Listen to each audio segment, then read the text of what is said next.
समीकरण के हल होने के शर्त। तो एकदम बढ़िया से ध्यान देना रे। हम अगर इसका व्यापक रूप का नाम ले तो इसका समान रूप होता है a1x plus b1y plus c1 बराबर 0 और a2x plus b2y plus c2 बराबर 0, यही ना। तो बस याद रखना कि युगपत समीकरण का समान रूप ये होता है, इसमें हल होने का मुख्यतः 3 शर्त है। कितना शर्त? 3 शर्त। तीनों शर्त एकदम क्लास में ठीक होना चाहिए। पहला शर्त है कि यदि a1 बटा a2 does not equal to b1 बटा b2। अब a1 a2 b1 b2 क्या है ये पहचानने कल सिखाए थे ना। हाँ, पहला समीकरण में x के गुणांक a1 कहलाएगा, दूसरा समीकरण में x का गुणांक यह a2 कहलाएगा। पहला समीकरण में y का गुणांक b1 कहलाएगा और दूसरा समीकरण में y का गुणांक b2 कहलाएगा। जबकि पहला समीकरण में जो अचर पद है वह c1 है, दूसरा समीकरण में अचर पद है वो क्या है? c2 है। तो पहला बात बोलता है कि अगर युगपत समीकरण में a1 बटा b2 का मान दोनों आपस में बराबर नहीं रहता है तो इसका अद्वितीय हल प्राप्त होता है। कोई हल प्राप्त नहीं होगा, अर्थात एक अद्वितीय के मतलब समझ जाना कि अद्वितीय माने दूसरा कोई हल नहीं। तो ऐसी अवस्था में एक और केवल एक हल शर्त बताता है कि यदि a1 बटा a2 बराबर हो लेकिन c1 बटा c2 के बराबर न हो तो इस अवस्था में एक भी हल अर्थात कोई हल प्राप्त नहीं होता है। क्या ई लाइन याद रहेगा कि नहीं? फिर से ध्यान सुनिए। का व्यापक रूप ये है a1 बटा a2 b1 बटा b2 का मान अगर बराबर न है तो कहना उसका अद्वितीय हल प्राप्त होगा। अद्वितीय अर्थात एक और केवल एक हल प्राप्त होगा। यदि a1 बटा a2 b1 बटा b2 तो बराबर है लेकिन c1 तो कहना इसका कोई हल प्राप्त नहीं होगा। एक शर्त इसका और है a1 बटा a2 b1 बटा b2 c2 यदि तीनों आपस में बराबर है इसका कुल कितना हल? अनंत हल प्राप्त होगा। नहीं बुझाया? एक बार इसको और हटा देते हैं, एक लास्ट बार इसको समझना, फिर इस पर अभी क्वेश्चन प्रैक्टिस करवाएंगे। पहले बता युगपत समीकरण का समान रूप क्या है तो क्लियर हो गया।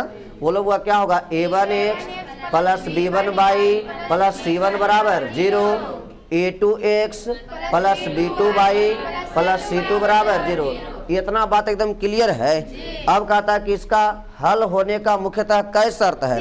3 शर्त। शर्त नंबर पहला क्या बताए कि यदि a1 बटा a2 does not equal to b1 बटा b2 तो इस स्थिति में समीकरण का अद्वितीय हल प्राप्त होगा। अद्वितीय अर्थात एक और केवल एक हल प्राप्त होगा। दूसरा शर्त इसका यह है कि यदि a1 बटा a2 बराबर होगा b1 बटा b2 लेकिन does not equal to c1 बटा c2, यानी a1 बटा a2 b1 बटा b2 बराबर लेकिन c1 बटा c2 अगर बराबर नहीं है तो इस स्थिति में उसका कोई हल नहीं होगा। क्या ये लाइन समझ में आ रहा है? इसका कोई हल प्राप्त नहीं होगा। जबकि तीसरा शर्त ये कहता है कि यदि a1 बटा a2 और b1 बटा b2 और c1 बटा c2 तीनों आपस में अगर बराबर है तो इसका अपरिमित रूप से कितने हल? अनंत हल प्राप्त होगा। ये पहले याद रहेगा कि नहीं रहेगा? जल्दी से प्लेस को लिखिए, फिर इस पर क्वेश्चन लिखिए। युगपत समीकरण के हल होने के शर्त, ठीक है, डैश दे करके। युगपत समीकरण के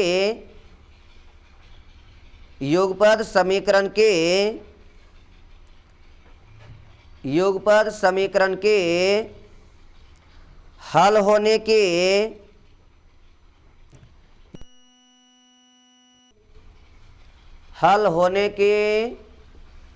निम्नलिखित 3 शर्त आवश्यक है। युगपत समीकरण के हल होने के निम्नलिखित 3 शर्त आवश्यक है। निम्नलिखित 3 शर्त आवश्यक है। सही है? नंबर पहला लिखिए। यदि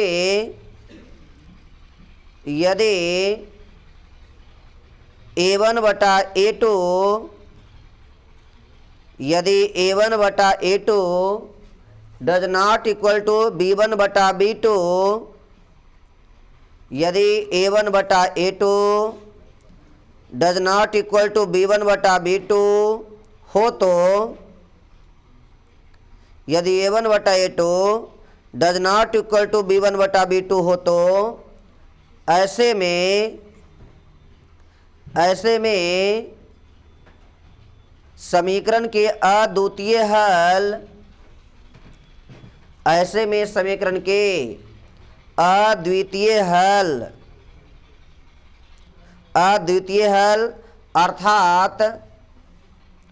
अर्थात केवल एक हल प्राप्त होता है, अर्थात केवल एक हल प्राप्त होता है। सही है। दूसरा यदि a1 बटा a2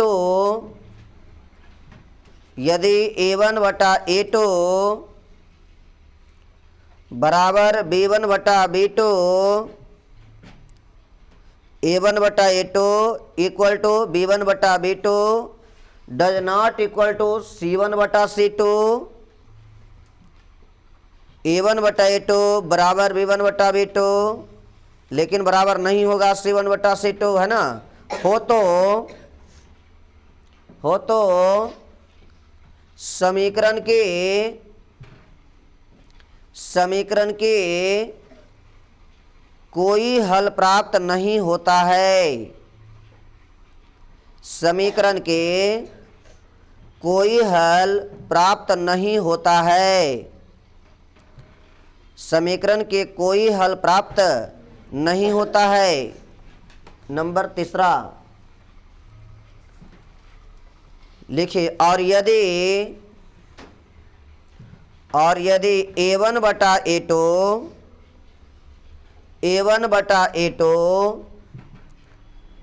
इक्वल टू b1 बटा b2, a1 बटा a2 इक्वल टू b1 बटा b2 इक्वल टू c1 बटा c2, a1 बटा a2 इक्वल टू b1 बटा b2 इक्वल टू c1 बटा c2 हो तो समीकरण के अपरिमित रूप से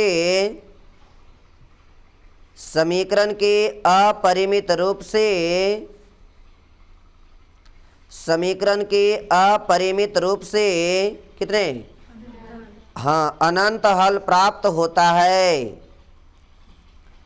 अनंत हल प्राप्त होता है,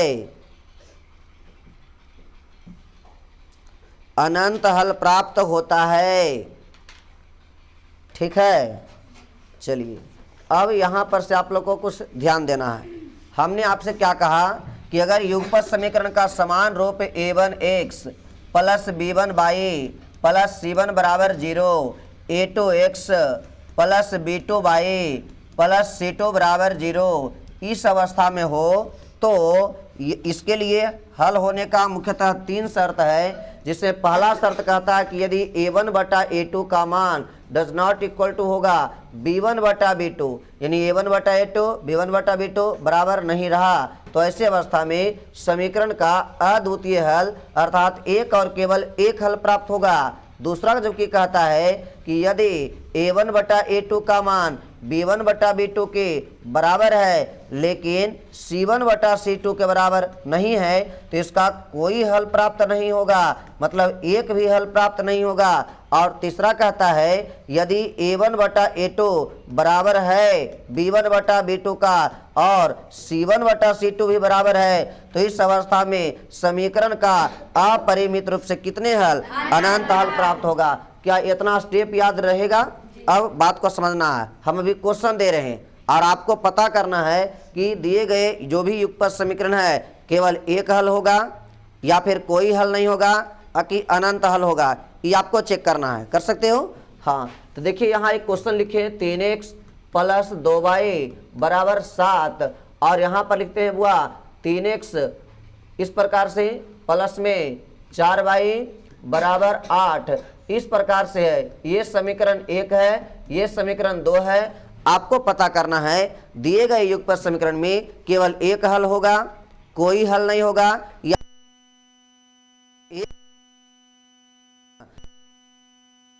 एक में जो भी आय का गुणांक b1 b1 c1 पहचाने बताए थे ना, तो b1 c1 -7, क्योंकि इस तरफ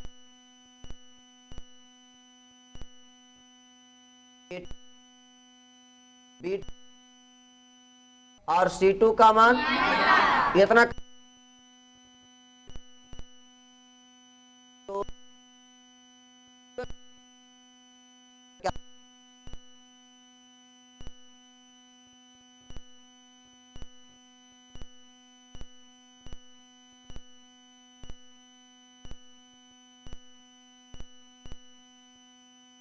का मान